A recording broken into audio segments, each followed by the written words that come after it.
eu comecei em 1995, tá? Com dublagem, na verdade, né? Fazendo um curso de dublagem. Depois, antes disso, eu era professora de inglês. Eu tenho complementação pedagógica em inglês. Sou formada junto com Michigan, eu sou formada em inglês também. E fui juntando todos os conhecimentos e me apaixonei pela dublagem. Com isso, eu comecei a traduzir, que eu juntei o meu conhecimento do inglês, eu tinha feito um curso de tradução no IBEL, enfim, comecei ali em 96 a fazer a tradução para dublagem e nunca mais parei. E claro que continuei os estudos, aí eu fiz uma especialização na PUC em 2004. A partir da minha monografia é que eu fiz o meu livro e comecei em 2010 a dar os cursos de tradução para dublagem. Antes de 2010 eu já dava palestra, mas só aqui. Em 2010 eu comecei a dar palestras fora. A primeira palestra foi em Londres, depois fui para a Croácia, depois Lima, depois México e enfim, e aqui também, sempre dando palestras por aqui também, na Abrates, no Profit, na Ptrad, também Portugal, né, já dei palestra. E, bom, resumindo, é isso. E eu sempre falo, gente, estuda, vamos aprender, tradutor não para. Ainda mais na área do audiovisual, que a gente cada hora pega um produto que te prende num conhecimento que você precisa melhorar. Na verdade, eu comecei as duas coisas ao mesmo tempo. Como eu comecei fazendo o curso de dublagem, quando eu fui na empresa, na Cinevídeo, naquela época, que até hoje eu trabalho para eles, eu entrei lá para me apresentar como dubladora. Não sei por que me deu um clique, tá até isso no meu livro, tá essa historinha. Na saída, eu falei, olha, eu também traduzo. Eu nunca tinha traduzido nada na vida. Então, assim, eu não acho que é vantagem dizer que eu aprendi na marra, porque eu aprendi na marra, sabe? E tive que... Nossa, como eu passei por tantos problemas, quantas coisas erradas eu fiz para poder chegar no acerto, né? Mas por isso mesmo é que eu achei, né, que eu devia começar a ensinar aquilo que eu sei, porque não é fácil, né? E não tem necessidade de você ficar aí se sacrificando, se matando para aprender sozinho. Se tem, quem ensine, né?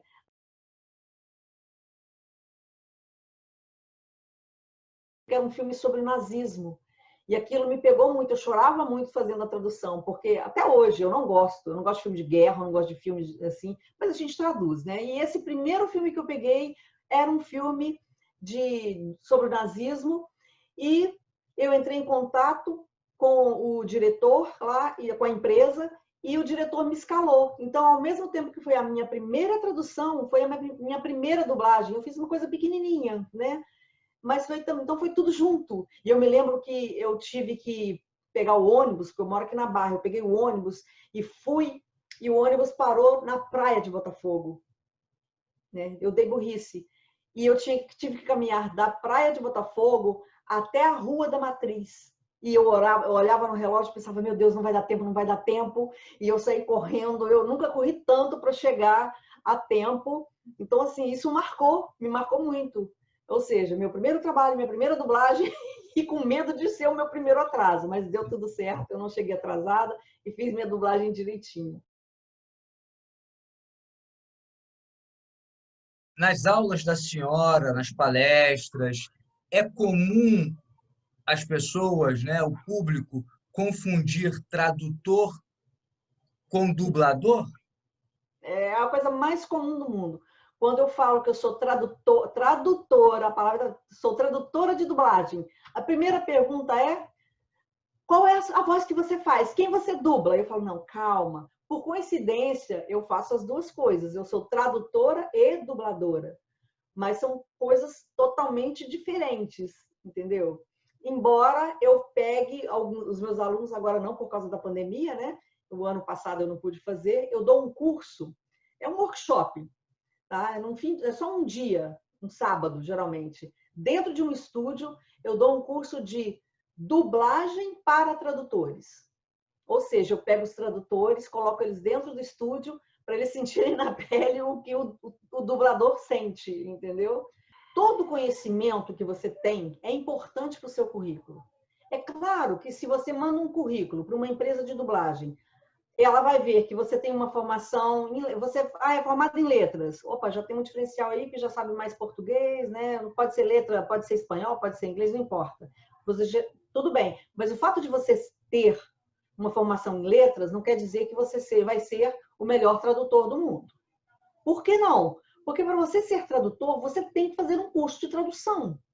Então, se você faz uma pós-graduação em tradução, olha só, já é assim um plus bem grande para você. Mas também não adianta você só fazer uma pós-graduação em tradução ou uma especialização em tradução. Porque dentro de uma especialização, né, da pós, você tem um leque de escolhas na tradução. Você não vai, né, não é só tradução audiovisual, você tem técnica literária, tem um monte, né, médica, enfim, tem várias coisas. Então, aí você precisa se aprimorar especificamente. Ah, eu quero ser tradutor de dublagem. Por exemplo, eu fiz o curso da Estácio, eu adorei o curso da Dilma, eu quero ser tradutor para dublagem. Ah, eu já terminei o curso da Estácio, então estou pronto para o mercado. Não, você não está pronto. Entendeu? Por mais que você tenha aprendido muita coisa, porque no curso ele realmente eu passo tudo, mas você precisa, sabe, ser mais detalhista. Então você tem que aprender um pouco mais ainda. Então aí sim você vai fazer um curso só de tradução para dublagem. Então, e detalhe, vai investir em quê? Bons cursos, participar de congressos, que é muito importante, gente. Não pense que, mas eu gosto, mas eu vou traduzir para dublagem, por que eu vou assistir congresso? Porque tem muita coisa ali dentro que você tem que aprender. Tem muitos palestrantes passando conhecimento que você, uma hora você vai pegar um filme com exatamente aquilo que você não quis assistir, aquela palestra sobre tradução médica que você não quis assistir porque você achou que tradução médica não tinha nada a ver com você, aí você pega um house da vida para traduzir, né? E aí? Se tivesse feito, você teria tido o contato do palestrante, o contato dos tradutores que às vezes estão traduzindo ali, que estão ali presentes e que trabalham na área médica. Tem que pensar nisso tudo. Outra coisa, investir em bons dicionários, mas não é só dicionário inglês e português. Você tem que ter, no caso do idioma com qual você trabalha. Pode ser espanhol, pode ser francês, italiano, mas você tem que ter um dicionário de português, um dicionário do idioma, né, de partida para o português, o contrário. Por exemplo, no meu caso, o inglês é inglês. Então, eu tenho que ter um inglês, um inglês-português e o português para você pesquisar. E a gente tem a internet. Agora, cuidado também com as pesquisas que você faz na internet. Nem tudo é confiável. Sempre veja nos sites que você entrar, se o site é br.br, porque pode ser PT, né? Então, dá uma enganada. E também .org. Esses são os mais confiáveis. E as formas de pesquisa? Bom, aí existem vários cursos que te ensinam a fazer pesquisas no Google. É só procurar.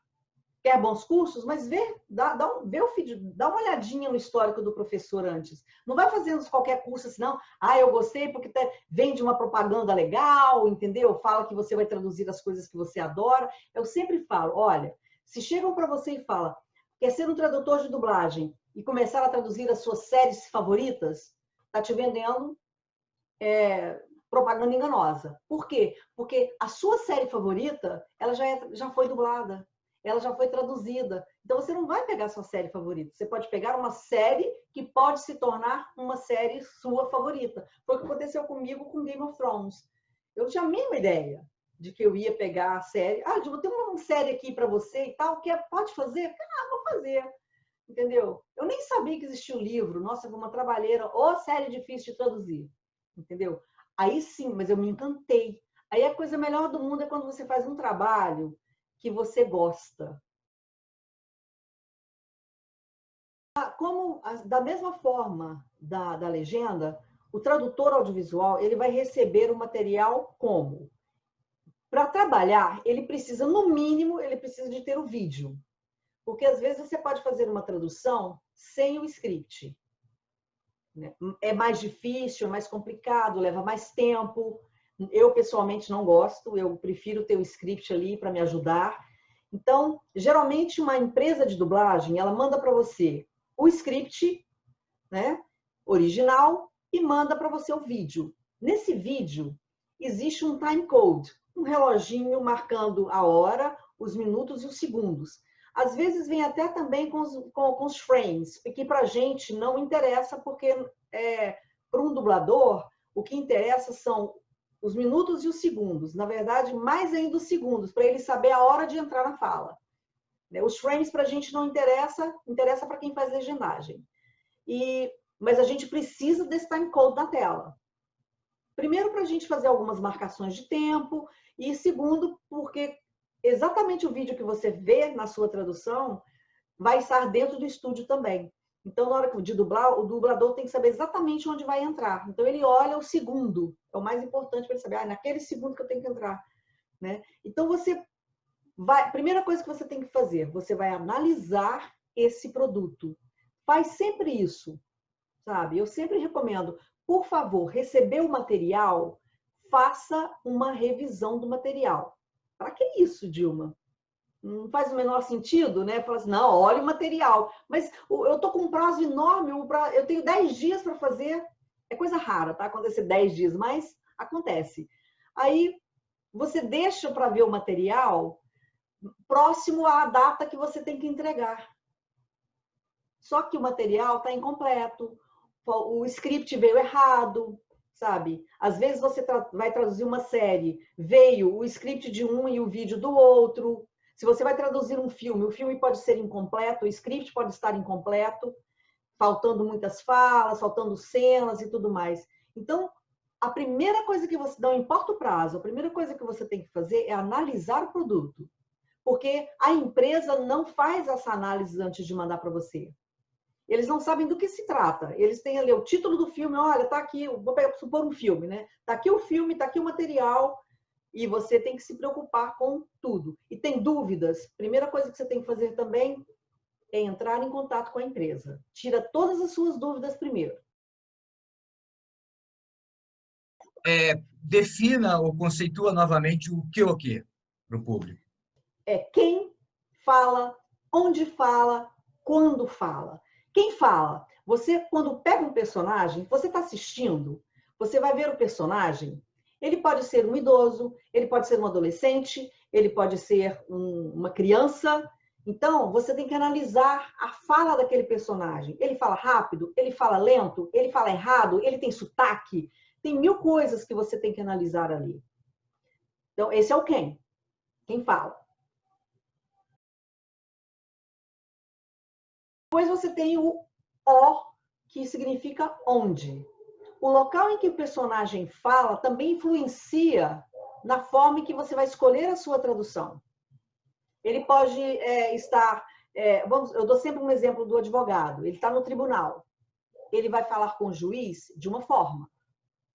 Vamos supor que o juiz é irmão dele. Ele não vai poder tratar o juiz por irmão dentro do tribunal, no meio de um processo. Ele vai tratar o juiz, vai chamá-lo de meritíssimo, com todo o respeito e tal. Saiu dali, a forma de tratamento vai ser diferente. Ele chegou em casa, ele vai falar com o filho, ele também vai falar diferente. Vamos pegar presidiários. Eles estão na prisão, eles estão falando de um jeito. O local influencia também na forma de falar. Né? E o quando. Você tem que analisar a época em que se passa a produção. O filme é de época. Se o filme é de época, você não pode usar uma linguagem contemporânea. Você tem que pensar na época. Porque, às vezes, você tem expressões que são muito... Em inglês, elas são iguais, não tem a questão de época. Um mesmo é, por exemplo, nice. He's nice.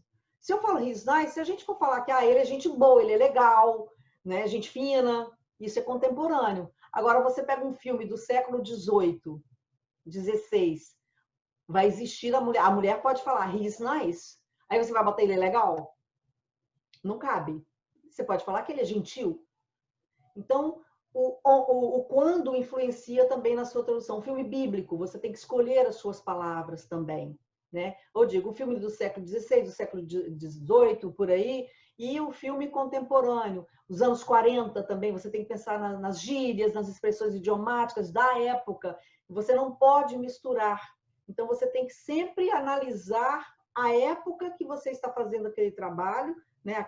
Que ocorre aquela produção, para você usar exatamente o vocabulário que bata exatamente com a época. Você não pode simplesmente sair traduzindo a torta e a direito. Então, essas são as três, é o COC. A única coisa que um cliente pode exigir é a questão do uso de palavrões, por exemplo, tá? Ou uso de marcas. Então, você tem que saber se você pode usar palavrões ou não, se você pode falar o nome daquela marca ou não. Isso tudo você tem que procurar saber. Mas a gente recebe o que a gente chama de carta criativa. Essa carta, ali eles mostram para você, dentro dessa carta tem tudo descrito que você pode usar ou que você não pode usar. Não são todas as produções, não. Mas vindo uma carta criativa, é ótimo que você trabalha com ele, ou também existe um Localization Report, chamo de LR, porque ele também te dá o que você deve ou não deve fazer dentro da sua tradução. Se você não recebe um Localization Report ou um Creative Letter, né, a carta criativa, aí sim você entra em contato com a empresa e fala, escuta, esse filme é meio pornográfico, tem muito palavrão, posso fazer a mesma coisa? Posso usar palavrões? A resposta pode ser sim ou não, amenize. Existe um critério, por assim dizer, dentro dessas produtoras, para a legendagem. No caso da dublagem, a gente não trabalha com software, a gente trabalha com uma tradução que pode ser feita dentro do Word, ou ela pode ser feita dentro da própria plataforma do cliente. Do cliente que eu digo, da empresa de dublagem. Tá? Você entra na plataforma e faz a tradução lá dentro.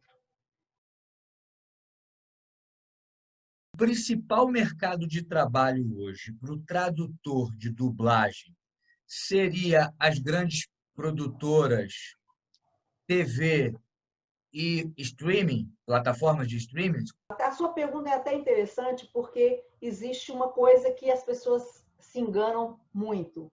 Elas pensam que o tradutor de dublagem tem um cliente direto. O produto, na verdade, aqui é para a Netflix, mas você não está traduzindo diretamente com a Netflix. Por que não? Porque na dublagem nós não temos como ter cliente direto. Isso acontece com a legenda, com a dublagem não tem como. Porque na dublagem é um trabalho em equipe, não é um trabalho individual. Começa com a tradução. O primeiro passo é a tradução. Depois da tradução, você ainda vai ter que ter... Tem o diretor, que vai fazer a escalação dos dubladores, tem os dubladores, tem o técnico, tem o mixador. Então, tem muita gente envolvida nesse... É um trabalho de equipe. Então, não tem como. Você trabalha para uma empresa de dublagem. Essa empresa que te contrata. Então, aí sim, mas você pode pegar trabalhos que são feitos, produtores, né? Que pode ser Netflix, que pode ser, o que eu falei, a Paramount, a Fox, a Disney. Você está trabalhando para a versão brasileira BKS São Paulo, versão brasileira Herbert Richards, entendeu? Não é versão brasileira Sony.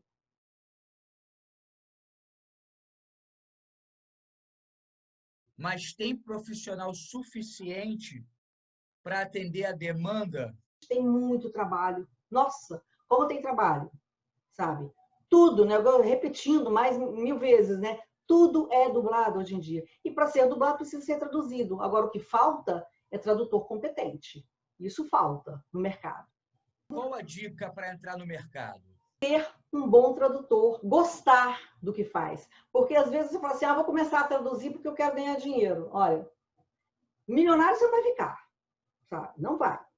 Você pode ter uma vida razoável, uma vida boa como tradutor. Agora, detalhe, você tem que gostar da tradução para dublagem. Você tem que gostar. Não precisa amar a dublagem e falar assim, agora eu vou assistir tudo dublado. Às vezes é bom, sabe por quê? Porque quando você assiste um filme dublado, você vai pegando, isso aqui era uma expressão idiomática e a pessoa dublou errado. O tradutor errou aqui. Ou, sei lá, às vezes não foi nem o tradutor, às vezes pode ter sido o próprio dublador ou diretor que trocou dentro do estúdio. Tá? A gente sabe que todos os erros do tradutor é que acaba levando a culpa, né? Mas não é sempre assim. Tá? Não é sempre assim. Às vezes eles trocam o seu texto dentro do estúdio, para melhor ou às vezes para pior. Na maioria das vezes é para melhor. Isso aí a gente tem que tirar o chapéu para os diretores e dubladores porque eles ajudam muito. né? Porque a gente não tem um prazo muito grande. Outra coisa é a questão de prazo também. Você tem que fazer tudo muito rápido, sabe? É tudo para ontem. Não importa se é legendagem ou se é dublagem, é tudo para ontem. Mas você tem que ter dedicação, carinho pelo que você faz.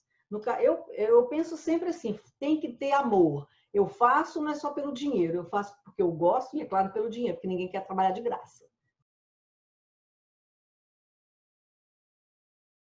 O orçamento deve ser feito após a análise do material. Quando você trabalha para uma empresa, a empresa existem duas formas.